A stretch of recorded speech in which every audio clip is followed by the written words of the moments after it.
Hi, my name is Koku with blackfilm.com, and I am here with Lemuel Plummer. He is the CEO, the boss, and the founder of ZEUS Network. Thank you so much for speaking with me. Thank you so much for having me. I appreciate it. Thank you. I'm really excited to speak with you because it's always obviously fun to speak with the talent, but it's also very fun to speak to people who make things happen behind the scenes. So I want to sort of talk about how everything began with you. And from what I understand, your family actually had television networks.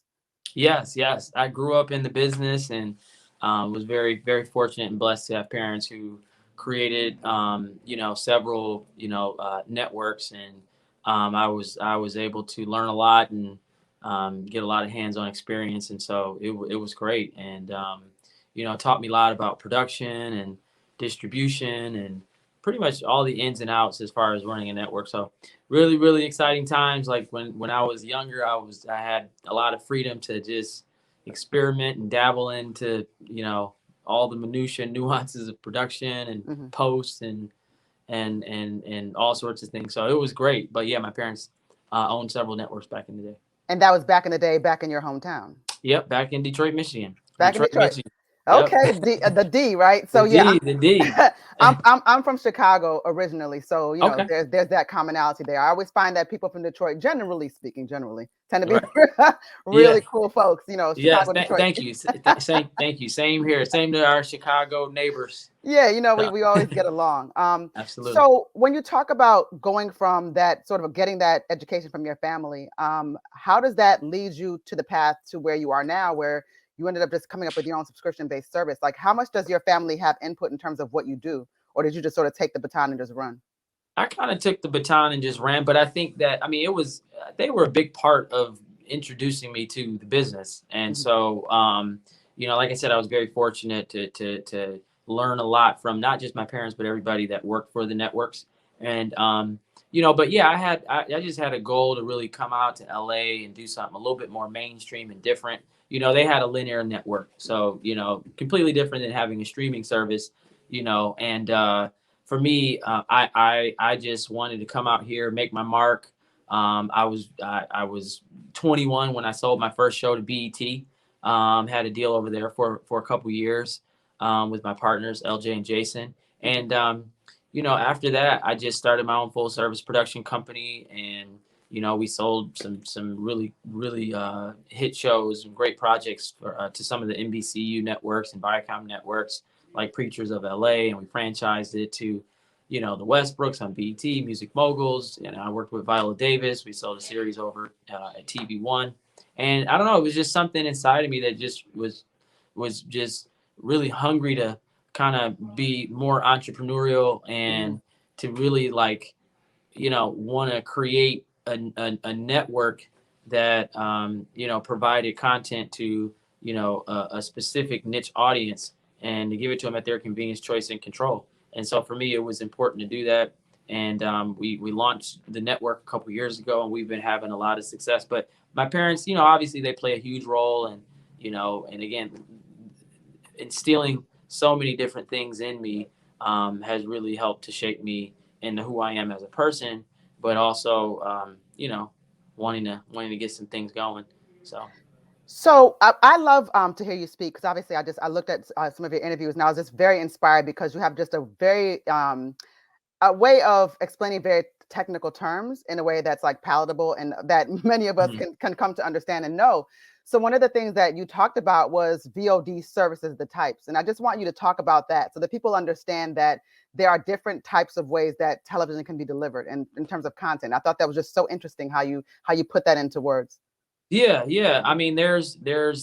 Right now we are in a way in this ecosystem in universe of VOD, video on demand, and so it's how people like to watch it. They like to watch content at their convenience, choice, and control. Hmm. And so for me, we decided to pursue more of the subscription video on demand, which is you pay a monthly fee, you get access to content ad free, and then you have your advertising video on demand platforms, and then you have your transactional video on demand platforms. And so I think that I grew up in the traditional linear era, Hmm. and that's been great. I think it's it's it is. I hate to say the word dying, but it's changing. Hmm. It's changing, and I think less folks are more interested in watching content, based upon appointment, times and Yeah, they don't watch appointment TV like yeah, they that's used true. to. You know Hmm. what I mean? Nobody wants to go home and watch a program at 9 o'clock. And have to wait to watch commercials. They want to get a different type of experience, and Hmm. so VOD for me was the way to go. And so that's what we're pursuing. And yeah, like Netflix, we offer original programming. We're on every device, every major device from Apple, every Apple product, your Apple TV to every iOS phone, Android, Roku, smart TVs, Xbox. We're available pretty much on every device globally, and Hmm. so that gives us the opportunity to reach a lot more people. And Hmm. so, every day, every month, every year, we're growing tremendously. We're scaling. We're reaching more folks. And I just decided to do something different. I'm not trying to compete with Netflix, right? So for me, it was really about finding a specific niche audience and catering to them, which I think is a huge audience, right? Hmm. And so I that's what we've been doing, and it's been working. And we've been doing everything we can to put out more content, high quality content, and try to accelerate, the process as far as getting more material and shows out, and that's what we're doing. And so, right now we've been doing a lot of unscripted, um, and we are gearing up to do scripted projects as well. I was going to ask you that. Yeah, yeah. I was So wondering. Yeah. Hmm. yeah, so it's great. Yeah. So, okay. So, in terms of the unscripted content that you have, I mean, pretty much every show at some particular point, whether that's weekly, monthly, or just at any point, there's always going to be a clip on the shows that you have on your network that just goes super viral, for whatever reason. But then there's also the conversation around the type of content that's on Zeus. So when you're talking to people and they're asking you, why are you amplifying these people that may be considered, let's say, contentious personalities?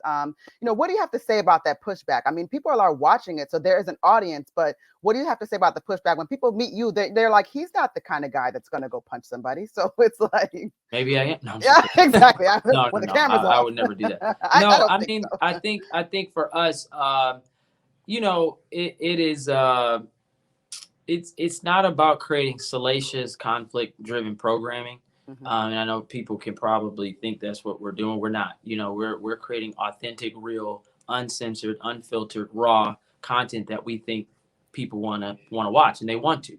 Hmm. I think when before I've sold shows, right? I know the process in and out. When you're uh, developing something, and when you're trying to get an agent to set meetings, and when you finally sell something to a network, what's required. And so for me, that experience has changed quite a bit, because I wanted to focus on providing content and material that, again, like I said, was authentic and real. When Hmm. you're working with more traditional networks, they have to worry about advertisers, so Mm. they can't go as loud and provocative with the content as we can, because we're a streaming service, and we can deliver more content that audience can relate to. And I think that, yeah, when you're talking about some of our shows, do we experience some pretty intense moments, and does it get a little hostile? Sure. Do people find those certain moments viral and entertaining? Sure. Mhm. But I think that there's a lot of layers to our shows. I think when you watch 49 minutes, or when you actually watch the entire series, you get a different type. You get different types of range, a different range of emotions, right? You Mhm. get some levity, you get some emotional moments, you get, yeah, the fights and dramas. So we're not just focused on creating shows that are just Mhm. about fighting. Mhm. Even though that component is there, Mhm. it's not like we just want to create hit shows, Mhm. and we just want to create shows that are relatable and raw and real, and that's what we're putting out. So I don't really listen or pay attention to necessarily the maybe some backlash or negative feedback, but Mhm. look, we're doing great. Our numbers are Through the amazing. roof. Sure. So I think what's really important that people should know too, that's very different about you, is that you give people executive production credits, and you let people be hands-on on their own projects. So, uh, I mean, regardless of what the criticism could be, I mean, people are hands-on in their own projects to make the decision as far as what gets on the air, and I think that's actually quite rare. You know. Yeah, no, it Hmm. is. For me, I come from traditional. I Hmm. understand how brutal that process is. People don't get those types of opportunities to get, like you said, producer credits, EP credits. They gotta wait years to Hmm. move up a ladder that some person created. You know, Hmm. and so for me, I think that we just at Zeus, we allow our talent to EP our shows. They monetize in a different way. Where they have equity in the show, they're making money in different ways, and even the folks behind the scenes, are getting certain opportunities that they would never get. And so that's to me, that's like really important, and that's like something that I take pride in, and I'm happy to be able to offer jobs and Hmm. those types of opportunities and credits, and be able to educate folks on how it really works. And yeah, I'm kind of a boots on the ground, hands-on CEO, and so I love it. It's great. I enjoy educating people, teaching them, Hmm. showing them how it works, and again providing those opportunities. So yeah, we definitely do that, and we take pride in that.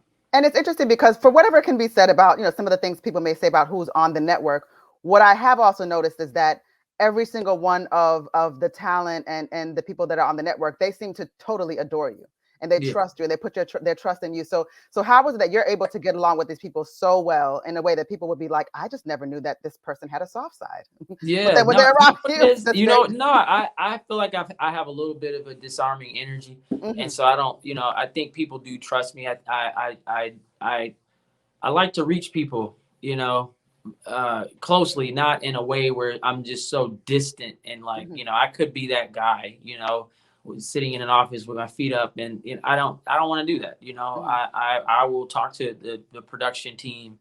I'll most of the talent, they have my number, they could call me. Yeah. I'm not unreachable. Hmm. And so to me, that's important when you're trying to get people to, trust you when they have questions. I do have a great team, of course. I have a team of great, super educated, smart, talented folks that take a huge load off my shoulders, Yeah.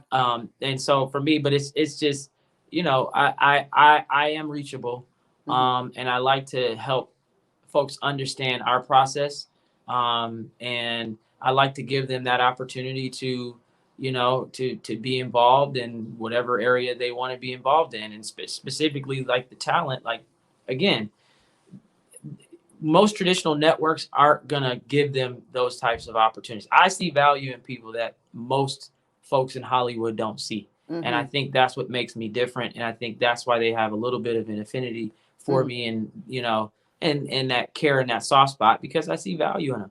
At the Hmm. end of the day, Hollywood, they chew you up, spit you out, don't care. You know what I mean? I'm just like, look, you're valuable. You mean something. Let's build a long-term relationship. Here's some opportunities. Here's how it works. And they appreciate that. That's amazing. And then, I mean, the other thing is, and you talked about doing scripted and some scripted projects in the future as well on this network. But there's a way to go about things. So this is not the old school sort of like throw it, shove something in somebody's face and like, Hmm. please listen to my demo kind of thing. So how would somebody even like whether they're trying to reach out to you or trying to go forward with the project, what is a good way to try to break into this industry for someone that looks up to a Lemmy Plummer? Man, it's I mean, for us, and I'll get to the pitch. I don't take unsolicited pitches. I don't do Okay. that for, Mm-hmm. a variety of reasons, just from liability, legal standpoint. I don't Mm-hmm. like to just take random pitches. But I think it is important to understand how this business works and to figure out what it is exactly you want to do. That's important. If you want to pursue production, here are the steps. Yeah. Here are the positions. You want to be a producer, here's how to be a producer. you Mm-hmm. want to you want to be a talent, here's the road. So for me, I like to tell people to figure out what you want to do, Mm-hmm. first, right? And and whatever opportunities you get, whether it's obviously independent of ZEUS or if ZEUS has something to do with it, great. Like you'll have a great experience here. You'll learn. You'll move up very fast. But even without it, just work as hard as you can. Build those relationships. I like to encourage folks, to think a lot more entrepreneurial. I think that everybody can't be the boss, and that's okay. But I think understanding how things work and for us as African Americans, I think it's important that we educate ourselves as much as possible, but also think think big. You know what I Think big. mean? I think there's something you just said something that was very important that I think people should take away. And you said everybody can't be a boss. And I don't think that's a bad thing. I think Not sometimes at you have all. to understand what your position is in that particular moment. And if that means being an assistant, because even you've done internships, no? I was a PA. When I first moved out here when I was 21. Or not 20. Oh no, sorry, like 19 or 20. I can't remember. No, I was 19. What am I talking about? I was You sold your 19. first project at 21. Right. I sold my first show at 21. I was a PA at 19 Okay. for Extreme Makeover Home Edition. And I did that for a couple years, and it was painful, but it really helped me out tremendously. I needed that experience. I ended up just being able to shadow certain folks, it humbled me significantly. It made me realize, wow, like, there's a lot of people that, are trying to like get these opportunities. I'm in a blessed position. Like, so for me, it's just, yeah, you can't, everybody can't be the boss. You just got to embrace where you are, make the most of it, do the best you can. If you're a spiritual person, whatever you believe, believe things are going to work out.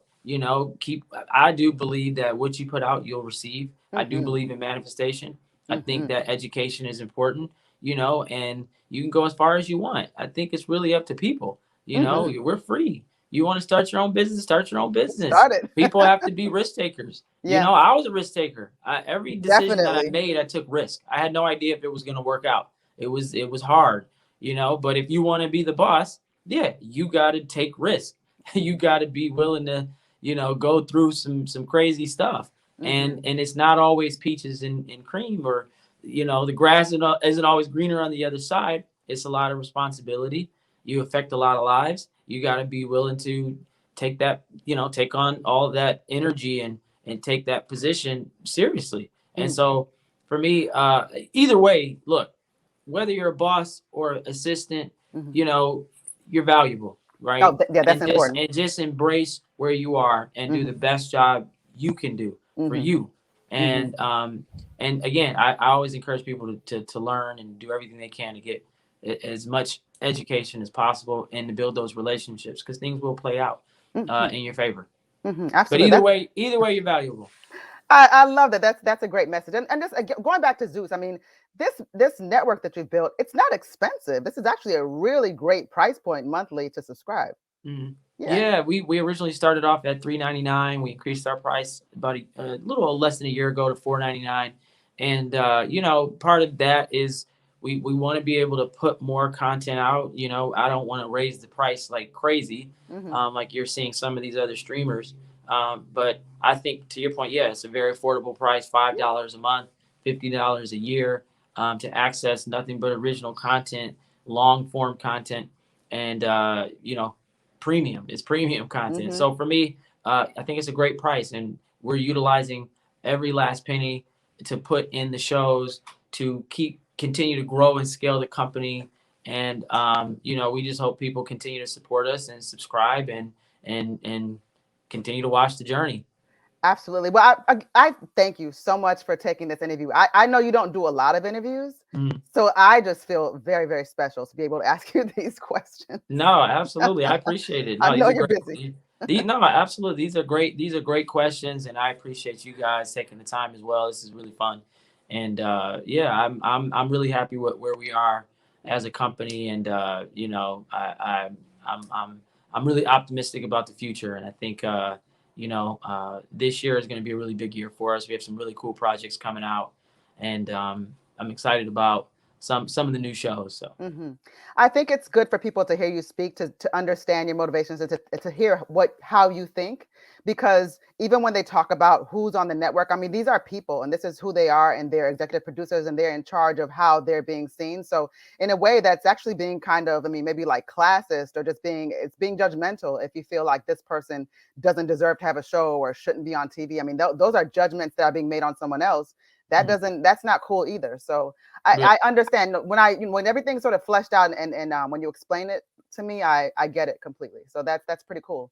I look forward to everything you have coming forward with the network. Absolutely. Make sure you guys tune in every week. We premiere Joseline's Cabaret Oh, you know Atlanta, it. and it's going up. A few episodes are out, and every week we'll be putting out new episodes. One More Chance, the reunion, is doing really well, and so we have Bad Boys and Baddies coming out, very soon, and so we're excited about those shows and a few others that we'll be announcing soon. So, Absolutely. Once again, my name is Koku with blackfilm.com. I'm here with Lemuel Plummer. He is the CEO and founder of a network called ZEUS, the ZEUS yes. Network. Really, really, really big deal. So I'm really glad he got to speak with me. Thank you so much, Lemuel. I really appreciate you. Thank you so much. Thank Appreciate it. you. All right, Take you have a good care. one. If you want to see more content like this on blackfilm.com, make sure you like, subscribe, and ring that bell.